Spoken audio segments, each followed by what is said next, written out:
ஊராட்சி ஒன்றிய தொடக்கப்பள்ளி சேரன் மகாதேவி, திருநெல்வேலி மாவட்டம். நலமுடன் வாழ 10 கட்டளைகள்.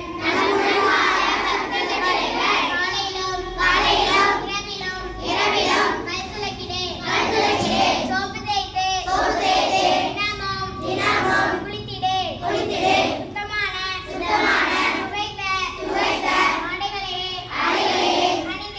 அணிந்திடு, நகங்களை வெட்டி சுத்தமாக வைத்திடு, சாப்பிடும் முன் கைகளை சோப்பினால் கழுவிடு. மூடி வைக்கப்பட்ட சத்தான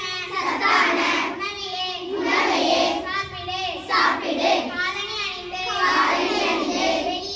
வெளியே சென்றிடு. கழிப்பிடம் சென்று மலம்